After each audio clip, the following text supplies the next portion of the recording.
Have you ever wondered what true love really feels like? Have you ever needed to hear something so deeply that it shifted everything inside you? If you've never truly felt seen, known, or loved, this, right here, is for you. In the silence of the hills, Jesus once stood before a crowd. His words, soft but unshakably powerful, cut through the noise of a restless world. Love one another as I have loved you. Not just a command, this was an invitation. It wasn't just a teaching, it was a revelation. To those who heard it, it stirred something they couldn't name. And today it still does. The way Jesus spoke of love was never distant, never abstract. It wasn't theoretical, it was embodied. He didn't just talk about it, he lived it. Every breath, every step, every gaze filled with a kind of love so raw, so real, it could undo you and rebuild you in the same moment. He touched the untouchable, ate with the rejected, stood beside the broken, loved the ones who denied him, who betrayed him, who crucified him. He loved not because it was easy, but because it was truth. And truth, when spoken in love, liberates. When Jesus said, "Greater love has no one than this, to lay down one's life for one's friends," he wasn't crafting a poetic metaphor. He was speaking his own story into existence. The kind of love that risks, that bleeds, that sacrifices without asking for return. That's the kind he lived. And that's the kind he offers. To the woman at the well, shamed and scorned, he offered dignity and affection without strings. He looked her in the eyes and saw beyond her failures into her soul. That moment of being fully seen, fully known, and yet completely accepted. This is the love Jesus brings. A love that knows every dark corner of your heart and still chooses to stay. To the leper, cast out from his community, considered untouchable and cursed, Jesus did the unthinkable. He reached out. He touched him. Not as a healer or miracle worker first, but as a man saying, "You matter. You belong. You are loved." And in that touch, the man was not just healed physically, he was restored emotionally, spiritually. Because love isn't only about fixing things. Sometimes it's just about presence, about being there when everyone else walks away. This love, this sacred, unstoppable, unconditional love, wasn't reserved for the holy, the clean, the perfect. It was for the broken, the messy, the doubting, the ashamed. For people like Peter, who swore loyalty and then denied him 3 times. Yet after the resurrection, Jesus didn't come to Peter with anger. He came with breakfast, with an invitation to try again. "Do you love me?" he asked, 3 times, not to shame, but to restore. There's a quiet revolution buried in that love doesn't keep score. It doesn't hold grudges. It restores what was broken, lifts what was fallen, and believes in who you can become. But we live in a world that has hijacked the word love. We're told love is about feeling good, about mutual benefit, about romance or reward. But Jesus shows a different way. A better way. Love that gives without expectation. Love that forgives 70 times 7. Love that weeps with the grieving and dances with the joyful. Love that bends low to wash feet. Love that dies to bring life. This love isn't weak, it's not passive. It's the most powerful force in the universe because it transforms the lover and the loved. It heals. It redefines worth. It tells us, even at our lowest, you still belong. And that belonging, it doesn't come from performance. You don't earn it. You don't have to clean yourself up first. It's a love that finds you exactly where you are and invites you to walk forward, lighter, freer, loved. So many of us walk around carrying invisible wounds, words that cut, abandonment that lingers, mistakes we can't forget. And we think if people really knew me, they wouldn't love me. But Jesus does, and he does, fully. "Come to me," he said, "all who are weary and burdened, and I will give you rest. Rest from the pretending, rest from the fear, rest from the feeling that you'll never be enough, because you, exactly as you are already loved, deeply, eternally, radically." The cross wasn't a symbol of shame. It was the loudest "I love you" ever spoken. A declaration that no sin is too great, no past too heavy, no heart too far gone. His arms stretched wide, not just to suffer, but to welcome. In a world that demands perfection before acceptance, Jesus flips the script. You are accepted first, then loved into transformation. And when he rose, love didn't stay buried. It broke through stone and silence and death itself, to declare love wins, always. So what does that mean for you? It means you're not invisible. It means your story isn't over. It means no matter what you've done or where you've been, you are held, not in theory, not in principle, but by a person, a savior, a friend. Jesus said this about love, and if you really let it in, if you let it echo into the places you've tried to hide, it will change you. Because real love always does. But if this love is so powerful, why do so many of us struggle to believe it's for us? Maybe it's because love in this world often comes with strings. Conditional, transactional, based on how we look, what we do, or how useful we are to someone. We learn to protect ourselves, to expect disappointment, to keep our hearts guarded. We tell ourselves, I'll believe I'm loved when I finally get it right. But Jesus rewrites that narrative. He doesn't love you more when you pray perfectly or perform beautifully. He doesn't withdraw when you stumble or when your faith wavers. His love isn't a reward for the righteous. It's a rescue for the weary. And that changes everything. When he said, as the Father has loved me, so have I loved you. Now remain in my love. He gave us a blueprint, not just of how we're loved, but how to live. To remain in his love means to settle into it like a home, to stop striving, to stop fearing, to trust that this love is the anchor in every storm, the flame in every darkness, the compass when we're lost. And what does remaining in that love look like? Sometimes it's just receiving, not earning, not achieving. Just letting go of the voices that say you're too much or not enough, and letting his voice be louder. You are mine, you are loved, always. Other times, it's showing that same love to others, even when it costs something. When Jesus washed the feet of his disciples, he wasn't performing a spiritual ritual. He was teaching us the posture of love. It stoops, it serves. It doesn't need attention or applause. It sees the dirt and still kneels. That night, he even washed the feet of Judas, the one who would betray him. And that's perhaps the hardest love of all, loving those who wound us. Yet in that act, Jesus didn't just offer kindness, he offered freedom. Freedom from bitterness, from revenge, from the cycle of pain, repeating pain. Because real love doesn't just feel good, it does good. It stands in the gap for the vulnerable. It tells the truth with gentleness. It chooses mercy over judgment, and it keeps going when others give up. That kind of love is radical, it's uncomfortable, but it's also magnetic. People followed Jesus not because he demanded power, but because he demonstrated love. Not one that puffed up, but one that poured out. Think about Zacchaeus, the corrupt tax collector, hated by his own people. When Jesus saw him in the tree, he didn't call out his sin, he called out his name. He said, "Come down, I'm coming to your house." And in that simple invitation, something broke open in Zacchaeus. He didn't just change his behavior, he was transformed from the inside out. That's what love does. It finds us in our hiding places and calls us by name. It doesn't expose us to shame us, it exposes us to heal us. Jesus never loved people because they changed. They changed because they were loved. And if you let yourself really be loved, not just in theory, but in the core of your being, it will change you too. Your heart softens, your eyes open. Your hands begin to reach for others with the same grace you've received. This love doesn't make you weak, it makes you brave. It empowers you to forgive when it would be easier to stay angry, to be kind when sarcasm would be safer, to risk being misunderstood in order to be merciful. Love is not easy, it's not comfortable, but it's always worth it. When Jesus told his followers to love their enemies, he wasn't asking them to feel warm emotions toward those who had hurt them. He was asking them to act differently, to pray for those who persecuted them, to bless those who cursed them, to step outside the cycle of retaliation and into a kingdom where love wins. That kind of love isn't natural, it's supernatural. It comes from a deep well that never runs dry, from abiding in him. And the more we receive it, the more we reflect it. The more we recognize how far he went to love us, the more willing we become to go far for others. Because if he loved us while we were still sinners, how can we withhold love from those who don't meet our standards? If he forgave us when we didn't deserve it, how can we not offer the same? This is where love becomes more than a message. It becomes a mission. You are not just loved, you are sent. Sent to bring this love into boardrooms and bedrooms, into classrooms and crowded streets. Not just with words, but with presence, with compassion, with courage. The world is aching for this kind of love, not romanticized, not idealized, but incarnated, flesh and blood, messy and holy, grounded and glorious.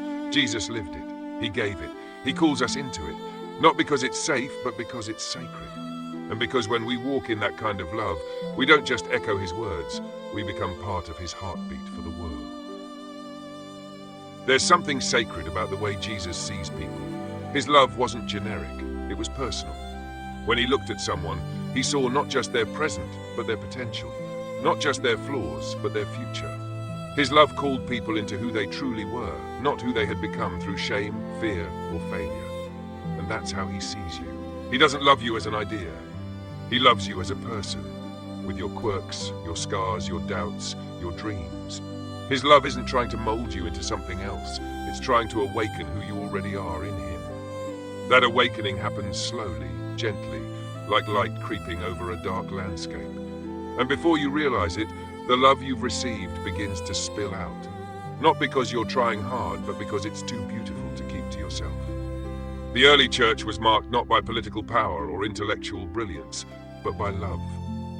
They shared everything. They cared for widows, orphans, strangers. They crossed cultural barriers and embraced outcasts, not because it was easy, but because it was real. Because they had encountered a love that left no room for indifference. And still today, that's the call. Not to love when it's convenient, but when it's costly. Not to love those who are easy, but those who are forgotten. Not to love with mere sentiment, but with sacrifice. This is the love Jesus modeled. Remember the story of the Good Samaritan? A man beaten, left for dead, passed by the religious elite. But it was the Samaritan, the outsider, the unexpected one, who stopped, who bandaged wounds, who carried him, who paid the price for healing. Jesus told that story not just to show us what kindness looks like, but what his kind of love demands. Love sees pain and moves toward it. Love refuses to walk on by. And that's the invitation to us, to be interrupters of apathy, to be people who stop, who notice, who care, even when the world says to hurry on. Because every act of love, no matter how small, echoes eternity. You never know what one kind word can do, what one simple gesture can spark. When you carry the love of Christ, you carry light into shadows, you carry hope into despair, you carry home to those who have forgotten what love feels like. But this kind of love can feel impossible. We get tired, we get hurt, we want to shut down. And Jesus knows that. That's why he never asks us to love on our own strength. He says, abide in me. Stay connected. Let his love flow through you like a vine to its branches. Because the fruit of that connection is love, not manufactured, but multiplied. The Apostle Paul described love like this.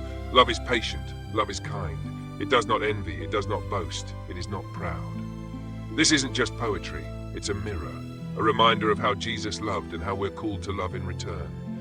Patient with those who test our limits, kind when we feel stressed, not envious when others get the spotlight, not boastful when we do good, not proud but humble like Christ. And if we're honest, we fall short. We fail. But love doesn't demand perfection, it invites participation, to keep showing up, to keep trying, to keep asking for grace and giving it too.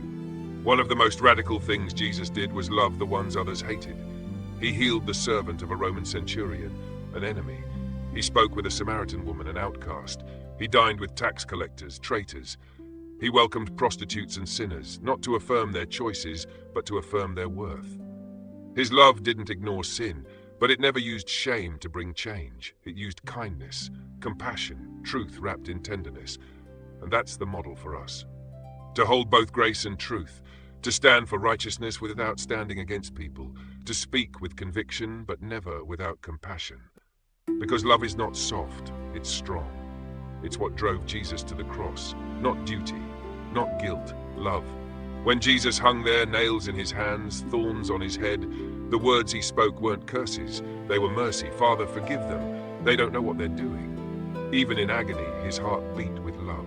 And that's the heart you're invited to know, the heart that bled for you, the heart that would do it all again just to reach you, the heart that says you are worth it. Because in the end, love isn't a concept, it's a person, it's Jesus. And when you know him, really know him, you begin to understand that love isn't something to figure out, it's something to fall into, to rest in, to become. You don't have to wait until you have it all together. You don't need the right words or the perfect life.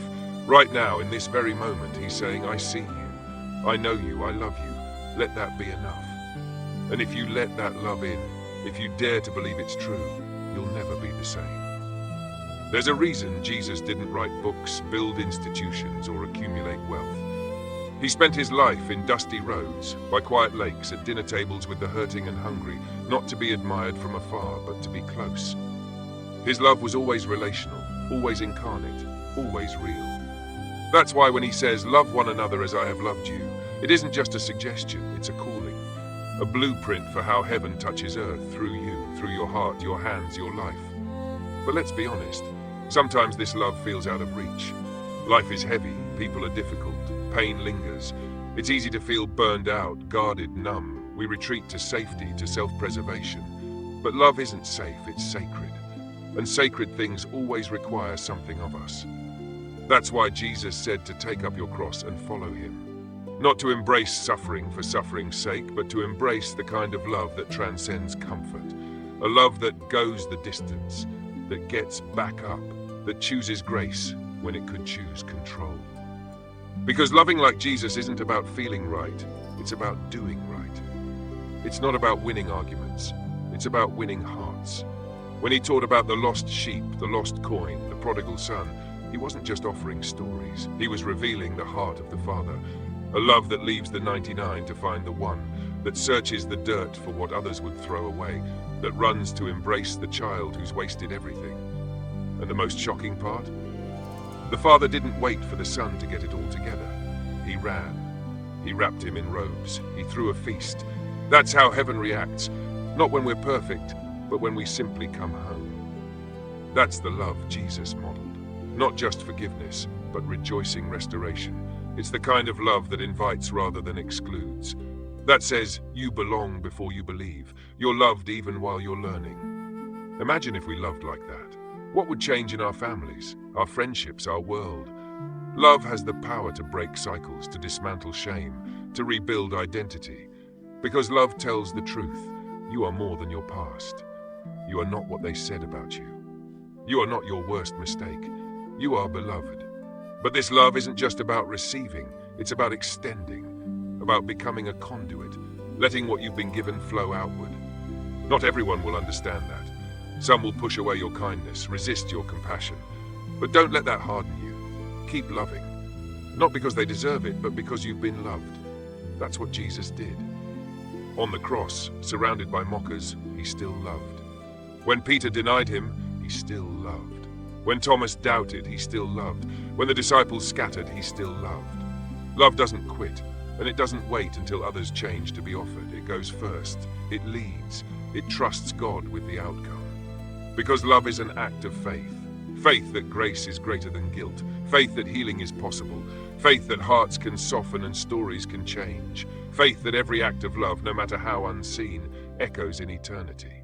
So maybe the question isn't, do you feel like loving today? Maybe it's, will you let love be your legacy? What will people remember when they think of you?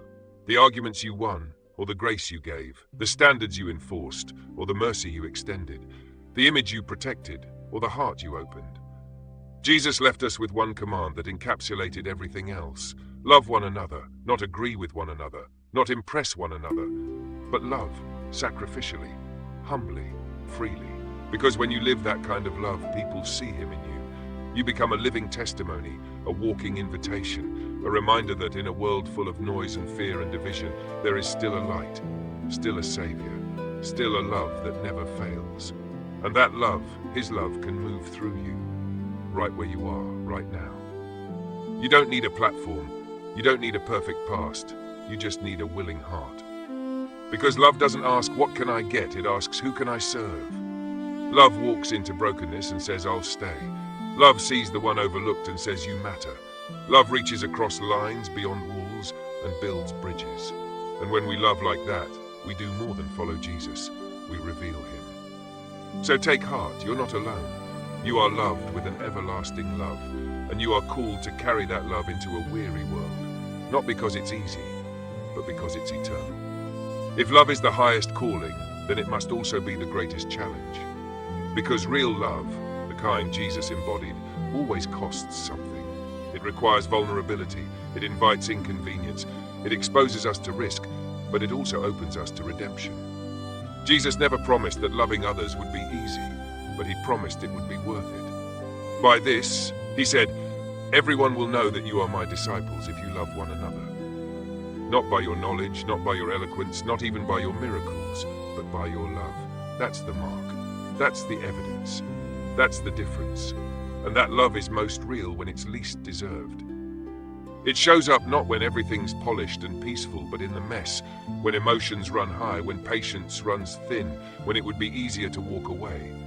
That's where love becomes real. That's where it becomes holy. Think of Jesus in his final hours.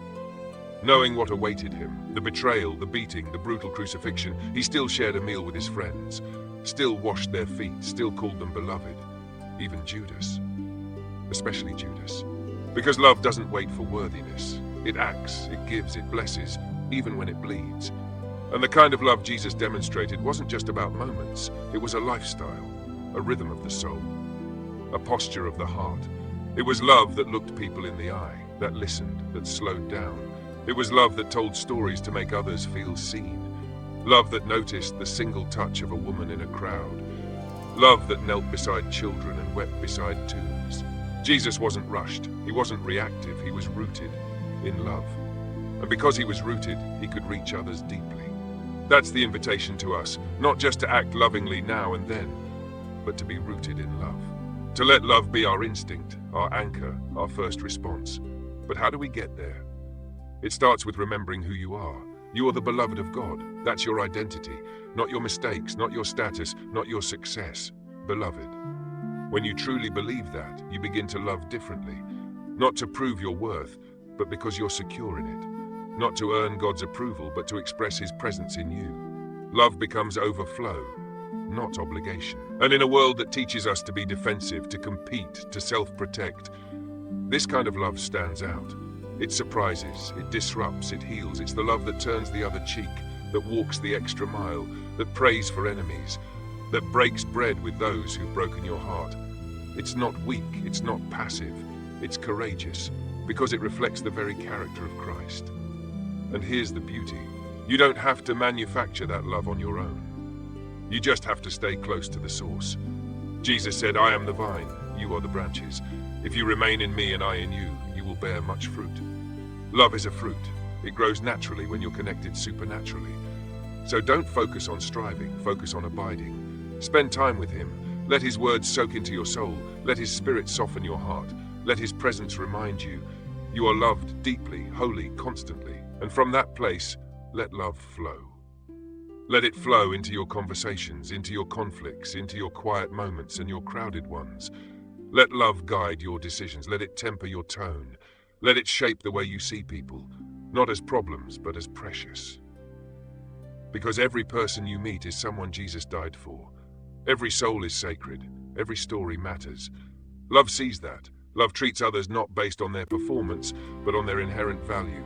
Love believes the best, hopes the best, endures the worst. It's not naive, it's prophetic. It sees what could be, not just what is. And when that kind of love takes root in you, everything changes. You start seeing people through the lens of eternity. You stop needing to be right all the time and start needing to be kind. You stop holding grudges and start holding space. Love softens what pride hardens. It doesn't mean you stop having boundaries. Jesus had them too.